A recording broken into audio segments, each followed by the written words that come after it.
नमस्कार दोस्तों, obtuse cess पे आप सभी का स्वागत है।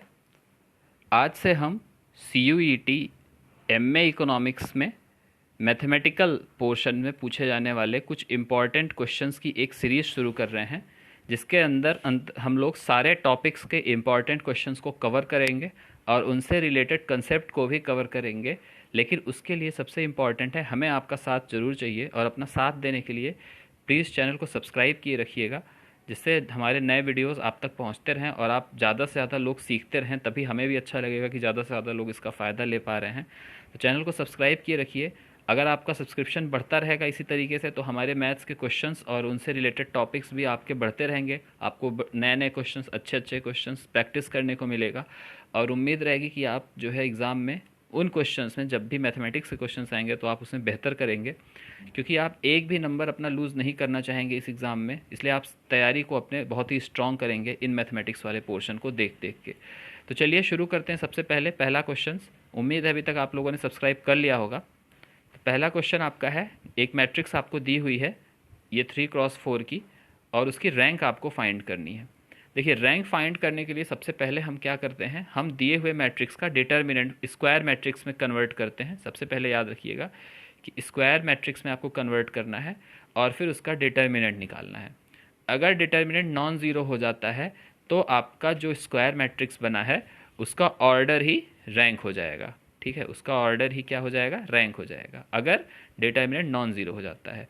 अगर डिटर्मिनेंट ज़ीरो हो जाता है, ठीक है, अगर डिटर्मिनेंट ज़ीरो हो जाता है, फिर आप क्या करेंगे, स्क्वायर मैट्रिक्स को उसके ऑर्डर से छोटे स्क्वायर मैट्रिक्स में तोड़ेंगे। जैसे मान लीजिए आपने स्क्वायर मैट्रिक्स शुरू में बनाया 3x3 और इसका डिटर्मिनेंट 0 मिल गया, तो अब आप क्या करोगे, 2x2 के मैट्रिक्स, स्क्वायर मैट्रिक्स जितने भी पॉसिबल होंगे सारे बनाएंगे और सबके आप डिटर्मिनेंट फाइंड करेंगे। अगर फिर से सारे डिटर्मिनेंट्स 0 आ जाते हैं तो आपका ऑर्डर, आपका रैंक जो है वो 1 हो जाएगा। अगर सारे डिटर्मिनेंट 0 नहीं आते हैं तो आपकी रैंक क्या हो जाएगी, फिर रैंक 2 हो जाएगी। कोई भी एक डिटर्मिनेंट नॉन ज़ीरो मिल जाएगा तो रैंक आपकी 2 हो जाएगी। तो चलिए इस क्वेश्चन को सॉल्व करते हैं। सबसे पहले इसको हम स्क्वायर मैट्रिक्स में चेंज करेंगे, तो 3x3 की इसमें आपको देख रहा है एक मैट्रिक्स तो ये बन जाएगी जो आपको अभी दिख रही है, और दूसरी मैट्रिक्स आपकी ये बन जाएगी। तो इन दोनों मैट्रिक्स का सबसे पहले क्या करेंगे, हम डिटर्मिनेंट निकालेंगे और चेक करेंगे कि क्या डिटर्मिनेंट कहीं ज़ीरो तो नहीं हो रहे हैं। तो चलिए पहले इसी मैट्रिक्स का जो हमारे सामने है डिटर्मिनेंट निकालते हैं। तो डिटर्मिनेंट निकालने के लिए आपको पता होगा 2 into 4 minus zero minus 1 into 3 minus 7, okay, and plus 3 into minus 4।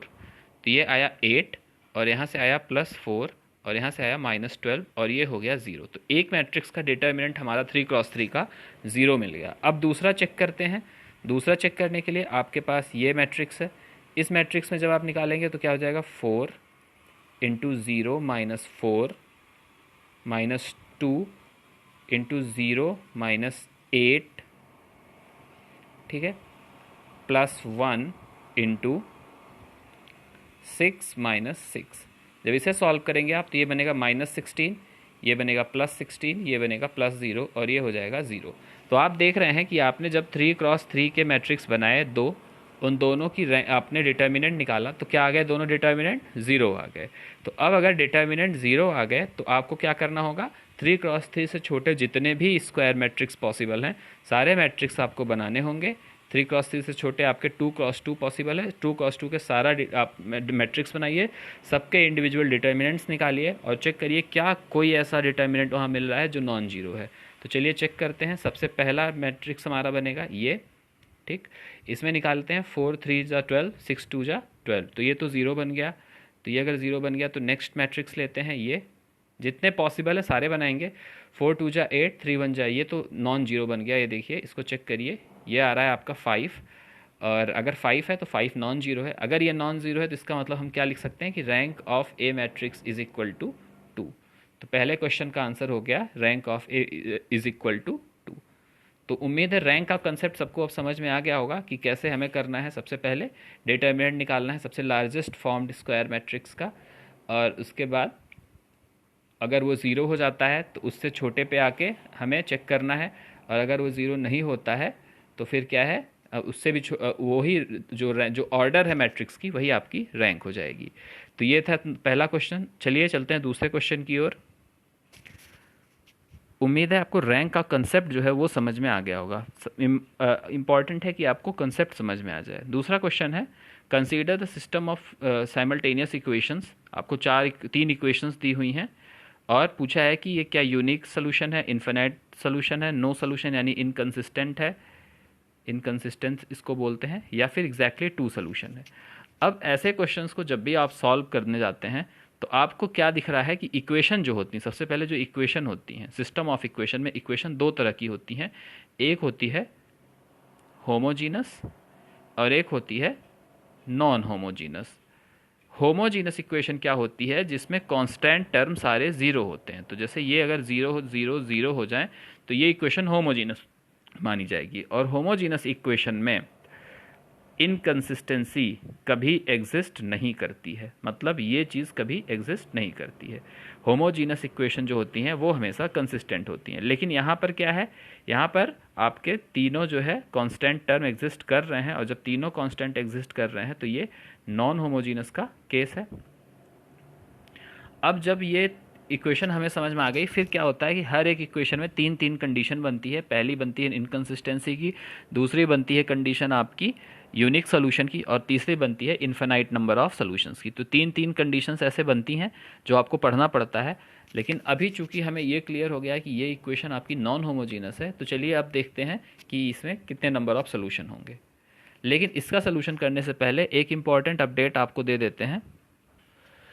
अगर आप CUET में इकोनॉमिक्स की तैयारी कर रहे हैं और आप चाहते हैं कि आप अपनी तैयारी को अच्छे से जज करें बचे हुए 40 डेज़ के अंदर, तो आप हमारी ये टेस्ट सीरीज़ ज्वाइन कर सकते हैं, जिसमें आपको मिलते हैं 70 मॉक टेस्ट। 70 से ज़्यादा मॉक टेस्ट हम देने को बोलते हैं। करेंटली 72 एक्टिव हैं और ये संख्या हम पहुंचाने की कोशिश करेंगे 82, 85 टू 90। ये हमारा टारगेट है कि हम यहाँ तक आपको टेस्ट दे लें। अभी तक 2500 से ज़्यादा क्वेश्चन इसमें पड़े हैं, जिसका मतलब ये है कि अगर आप प्रैक्टिस पूरे कर ले गए तो आपको अच्छी यूनिवर्सिटी में जाने से कोई नहीं रोक सकता है। टॉपिक वाइज है, हर एक टॉपिक आप अपना चेक कर सकते हैं कि किस टॉपिक में आप एक्सेल कर रहे हैं, किस टॉपिक में आप लैग कर रहे हैं। इन बचे हुए 40 दिनों में ये देखकर आप अपने तैयारी को और बूस्ट कर सकते हैं। इंग्लिश लैंग्वेज में टेस्ट होगा, सारा सिलेबस पे एकदम बेस्ड है। ओनली 350 में है, बहुत ही मिनिमम प्राइस रखा गया है इस नंबर ऑफ टेस्ट के हिसाब से, जिससे क्या है कि आप कम पैसे में ज़्यादा से ज़्यादा एडवांटेज ले सकें और बहुत अच्छा परफॉर्म आप एग्ज़ाम में करें। हमारी बस यही उम्मीद है। तो ज़रूर ज्वाइन करिए, जल्दी से जल्दी ज्वाइन करिए। ज्वाइन करने के लिए इस नीचे दिए हुए नंबर पर कॉल करिए और कॉल करके इसमें रजिस्टर करिए। बहुत से लोग एग्ज़ाम दे रहे हैं, उनके बीच फ़ाइट करिए। हमारा टेस्ट सीरीज़ का रिज़ल्ट हमेशा बहुत ही ज़्यादा एक्सीलेंट रहा है और मैं उम्मीद करता हूँ कि इस बार भी रिज़ल्ट बहुत अच्छा रहेगा। आप लोग आइए, उन अच्छे स्टूडेंट्स के बीच में फ़ाइट करिए, अपने आप की अपनी कमियों को चेक करिए और एग्ज़ाम में अच्छा करिए। तो जल्दी से जल्दी ज्वाइन करिए। ज्वाइन करने के लिए यहाँ पर कॉल कर सकते हैं या यहाँ पर व्हाट्सएप कर सकते हैं। ये आपके ऊपर कि आप कॉल कर रहे हैं या व्हाट्सएप कर रहे हैं। तो do join this test series. जल्दी से जल्दी ज्वाइन करके अपना मूल्यांकन करिए। और अभी क्वेश्चन पर वापस चलते हैं। तो ऐसे क्वेश्चंस को सॉल्व करने के लिए हमें सबसे पहले मैट्रिक्स एक बनानी पड़ती है, ए मैट्रिक्स, जो कि इनके कोफिशिएंट्स की मैट्रिक्स होती है। इक्वेशंस के कोफिशिएंट 1 2 1 2 1 2 और ये 1 1 1। एक ये बना। एक है एक्स मैट्रिक्स बनती है। एक्स मैट्रिक्स आपकी होती है क्या, एक्स वाई जेड। और एक आपकी बी मैट्रिक्स बनती है जो है आपकी 6 6 और 5। जनरल इक्वेशन इसका हो जाएगा ए एक्स इक्वल टू बी। अब ऐसे मैट्रिक्स को सॉल्व करने के लिए हमें क्या करना है, एक ऑगमेंटेड मैट्रिक्स बनानी पड़ती है। ऑगमेंटेड मैट्रिक्स बनती है ए स्लैश बी करके ऐसे, और ये मैट्रिक्स बनती है जब ए और बी को हम मिला देते हैं। तो वो हमारी बनेगी, अगर हम ऑगमेंटेड मैट्रिक्स बनाएं तो 1 2 1 2 1 2 1 1 1 6 6 5। ये बनी आर्गुमेंटेड मैट्रिक्स। ठीक है, ये एक लाइन इस तरह से आप मान लीजिए है। अब हमें जो भी ऑपरेशन करना है एक तरह से 3x4 में करना है, और उसके थ्रू फिर हम क्या कर सकते हैं, हम चीज़ों को ज़्यादा बेटर अंडरस्टैंड कर सकते हैं कि क्या बन रहा है। तो सबसे पहले मैं क्या करने जा रहा हूँ, अब हम देखिए, या तो इसके दो काम कर सकते हैं, या तो हम 3x3 के मैट्रिक्स फॉर्म करके आप क्या निकाल लीजिए, देखिए ये आपका 3x4 का है। अभी पीछे हमने क्वेश्चन डिस्कस किया, आप ए बी की रैंक निकाल लीजिए और ए की रैंक निकाल लीजिए। एक काम ये आप कर सकते हैं, ठीक है, आप रैंक फाइंड करने की कोशिश करिए कि ए बी मैट्रिक्स की रैंक क्या हो रही है और ए मैट्रिक्स की रैंक क्या है। तो इन दोनों के हिसाब से भी क्वेश्चन किया जा सकता है।